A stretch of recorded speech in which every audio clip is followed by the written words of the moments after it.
नमस्कार। हिंदी स्टार सुरेश कुमार में आपका स्वागत है। आज के इस वीडियो में हम पढ़ेंगे पहलवान की ढोलक, जो सीबीएसई बोर्ड क्लास 12 टर्म 2 के पाठ्यक्रम के लिए निर्धारित है। सीबीएसई बोर्ड के टर्म 2 के इस बार के पाठ्यक्रम में गद्य खंड से 3 चैप्टर हैं। एक है पहलवान की ढोलक, दूसरा है रजिया सज्जा जहीर का नमक और तीसरा है डॉक्टर भीमराव अंबेडकर का श्रम विभाजन और जाति प्रथा तथा मेरी कल्पना का आदर्श समाज। 3 चैप्टर हैं। 3 चैप्टर से 4 प्रश्न आएंगे और जिसमें से 3 प्रश्न आपको करना होगा। हर प्रश्न 3 नंबर का होगा, 1 प्रश्न का ऑप्शन रहेगा। लेकिन यहां पर आपके लिए है कि आपको तीनों पाठ पढ़ना पड़ेगा। 3 पाठ से ही 4 प्रश्न आएंगे और 3 करने हैं, अर्थात आपको 9 नंबर यहां से लेने हैं। कविता में 3 चैप्टर थे। 3 चैप्टर से 3 क्वेश्चन आएंगे, जिनमें से 2 करने हैं। कविता के जो तीनों पार्ट हैं, मैंने उसका वीडियो बना दिया है, उसका लिंक आपको डिस्क्रिप्शन में मिल जाएगा। हाँ, वहां पर आप एक चालाकी कर सकते हैं कि 3 पार्ट है, एक पार्ट जो आपको कठिन लगता है उसको स्किप कर जाएंगे, तो 2 से आपका काम चल जाएगा, क्योंकि क्वेश्चन 2 ही करना है। पहला प्रश्न लेते हैं जो आपकी परीक्षा में आएगा, जिसकी जो बहुत ही महत्वपूर्ण है, जिसके आने की मुझे पूरी संभावना लग रही है। मोस्ट इंपॉर्टेंट क्वेश्चन है। प्रश्न है, लुट्टन पहलवान ने ऐसा क्यों कहा होगा कि मेरा गुरु कोई पहलवान नहीं, यही ढोल है। इसी प्रश्न को दूसरे ढंग से पूछा जाता है, पहलवान की ढोलक पाठ के आधार पर बताइए कि लुट्टन सिंह ढोलक को अपना गुरु क्यों मानता था। प्रश्न सेम है, खाली घुमा दिया गया है। आइए अब इस प्रश्न का उत्तर देखते हैं। प्रश्न क्या था कि मूल प्रश्न क्या था कि लुट्टन पहलवान ढोलक को अपना गुरु क्यों मानता था। क्यों मानता था? इसलिए मानता था कि उसने अपने सारे दांव पेच ढोलक की थाप पर आजमाए थे। वो ढोलक की आवाज पर ही अपने कुश्ती के दांव पेच आजमाता था। कैसे? जब ढोलक कहती थी चटधा गिड़धा चटधा गिड़धा, तो उसे लगता था कह रहा आजा भिड़धा आजा भिड़ जा। जब ढोलक कहती थी चटाक चढ़ता, तो उसको लगता था कह रहे उठा पटक दे। ऐसे बहुत सारे शब्द हैं। वो जो ढोलक की थाप पर ही, ढोलक की आवाज पर ही अपने दांव पेच आजमाता था। इसीलिए वो जब अखाड़े में प्रवेश करता था, ढोल को प्रणाम करके ही वो उतरता था। और जब वो श्यामनगर के मेले में गया और चांद सिंह जो पंजाबी पहलवान था, जिसको अखाड़े ने, वहां के श्यामनगर के मेले में राजा ने चैंपियन घोषित कर दिया था, क्योंकि उसके जोड़ का कोई पहलवान नहीं मिल रहा था, उससे कोई लड़ने को नहीं तैयार था। तो उसने जब हाथ मिलाया और तमाम लोगों ने मना किया लड़ने के लिए, फिर भी राजा ने खुद मना किया। राजा उसको पैसे भी दे कि तुम मत लड़ो, क्योंकि उसे लगता था कि यह कमजोर है, उससे लड़ेगा तो मर जाएगा, मार डालेगा। फिर भी वो जिद करके लड़ा और उस चांद सिंह पहलवान को, जो चैंपियन हो गया था उस कुश्ती का, उस अखाड़े का, उसको उसने पटक दिया, परास्त कर दिया। कैसे? ढोलक की आवाज पर। जब चांद सिंह पहलवान उसको पटक के नीचे दबा दिया था, तो जब ढोलक की आवाज बजती है तो उसको लगता है कि दांव काटो बाहर आ जा, तो वो बाहर आकर के दांव काट करके उसको पटक देता है। फिर कैसे? वो ढोलक की आवाज पर ही, उसे ढोलक की आवाज से प्रेरणा मिली। फिर जब वो राज दरबार में गया तो ढोलक लेके ही गया, और जो राज दरबार से रुखसत हुआ, राजा के बेटे ने उसको बाहर कर दिया, तब भी ढोलक के साथ ही हुआ। जब राज दरबार से बाहर कर दिया गया तो गांव में बच्चों को, अपने बच्चों को ढोलक से ही, ढोलक की थाप पर ही, ढोलक बजा कर ही कुश्ती के दांव पे सिखाता था।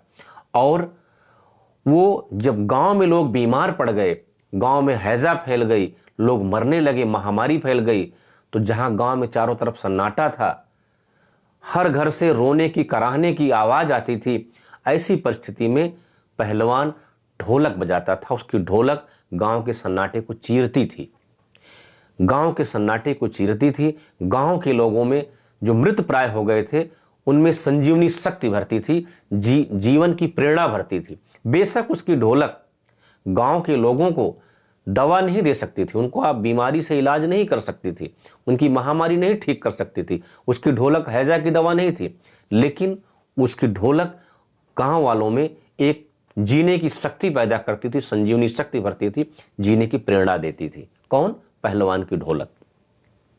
इससे उनको मरने में तकलीफ नहीं होती थी। और जब उसके बच्चे मर गए, पहलवान के दोनों बच्चे, तो वो 5 दिनों तक ढोलक बजाता रहा और असह्य दुख को, जो दुख था उसके लिए, उसके बेटों की मृत्यु का असह्य दुख को सह लिया और बाद में खुद ढोलक बजाते हुए ही मर गया।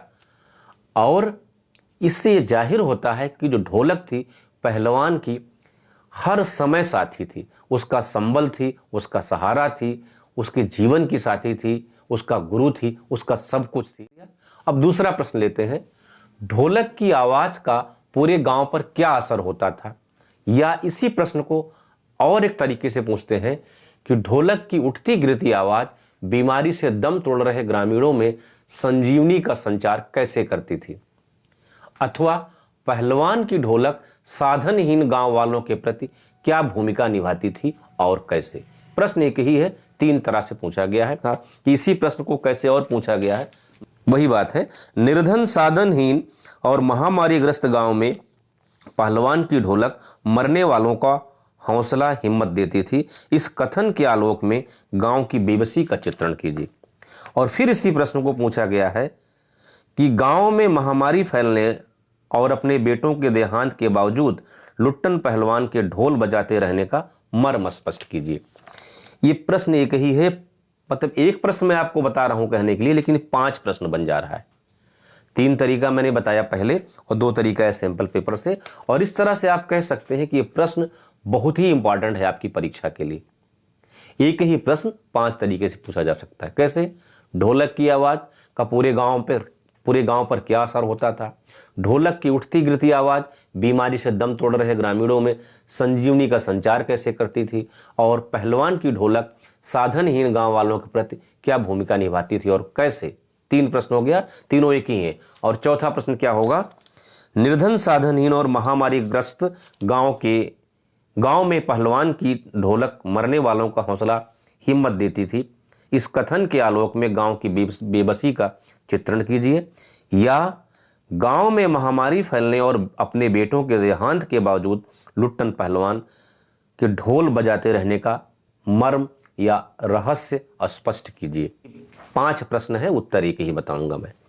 अब इस उत्तर को मैं पॉइंट वाइज आपको बता रहा हूं। ढोलक गांव वालों में संजीवनी शक्ति का काम करती थी, उन्हें लड़ने की प्रेरणा देती थी। कैसे?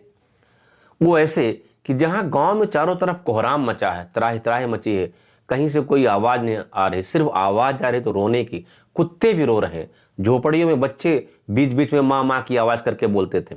वैसे में पहलवान की ढोलक बजाना, पहलवान का ढोलक बजाना और दंगल वाले हिसाब से जैसे दंगल में बजता है, तो उस समय गांव के लोगों के मानस पटल पर, उनके मन में, उनके मस्तिष्क में दंगल का दृश्य उपस्थित हो जाता था। मरते तो वैसे भी थे, उसकी ढोलक उनके बुखार का इलाज नहीं करती थी, उसकी ढोलक उनका हैजा का इलाज नहीं करी, उनको मरने से नहीं रोक पाया, लेकिन जो मरने में कष्ट होता उस कष्ट को ढोलक ने कम कर दिया। वो तड़प तड़प के नहीं मरे, खुशी खुशी से मरे। वो ढोलक उनमें जीने की प्रेरणा भरती थी, जीवनी शक्ति का संचार करती थी। इसीलिए कहा गया है कि पहलवान की ढोलक गांव के साधनहीन लोगों में जीवनी शक्ति का संचार कैसे करती थी, संजीवनी शक्ति कैसे भरती थी। और जो आवाज होती थी ढोलक की, वो गांव के लोगों में जो उनके स्नायु, जो उनके तंत्रिका तंत्र हैं, वो जो शून्य पड़ गए हैं, उनमें बिजली दौड़ जाती थी। उन्हें मृत्यु से डर नहीं लगता था। ढोलक की आवाज उन्हें मृत्यु से लड़ने की प्रेरणा देती थी।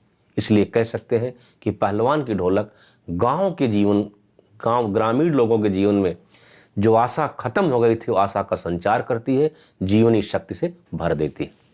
दूसरा प्रश्न है, लुट्टन सिंह को राज पहलवान की उपाधि कैसे मिली? सभी आप जानते हैं, पहले मैंने चर्चा किया है आंसर में, फिर भी बता देता हूं कि जब श्यामनगर के मेले में चांद सिंह पहलवान को लुट्टन सिंह ने हरा दिया। कौन सा चांद सिंह? जो पंजाबी पहलवान था, जिसको कोई हरा नहीं पाता, जिसको चैंपियन घोषित कर दिया गया था, उसी को जब लुट्टन सिंह ने हरा दिया, तब उन्हें राज पहलवान की उपाधि प्राप्त हो गई। किसने दिया? श्यामनगर के राजा ने दिया। अब जब वो अब इसी से एक और प्रश्न बनता है कि दंगल में विजयी होने पर लुट्टन सिंह की जीवन शैली में क्या परिवर्तन आया? प्रश्न क्या हुआ? जब श्यामनगर के मेले के दंगल में लुट्टन सिंह ने चांद सिंह को हरा दिया तो राज पहलवान घोषित हो गया। तो उनकी जीवन शैली में क्या परिवर्तन आया? तो क्या परिवर्तन आया भाई? और पहला उत्तर क्या होगा इसका, पहला बिंदु उत्तर का, कि वो राज पहलवान घोषित हो गया। जब राज पहलवान घोषित हो गया तो उसको पौष्टिक आहार मिलने लगा, खाने पीने का, क्योंकि राजा के यहाँ रहने लगा, राजा का प्रेम उसे मिलने लगा और इतना बड़ा पहलवान हो गया भाई। जब चांद सिंह को हरा दिया तो जब दंगल होता, मेला वगैरह, तो उसको सिर्फ घूमता, एक राजा के यहाँ दर्शनीय जीव बन गया, उससे कोई लड़ता नहीं था और राजा किसी को भी उससे लड़ने का परमिशन नहीं देते। तो कभी कभी वो शेर की तरह दहाड़ता भी, दिखाने के लिए कि हम जो है तो और क्या करता, लंबा चोंगा पहन करके मेले में घूमता।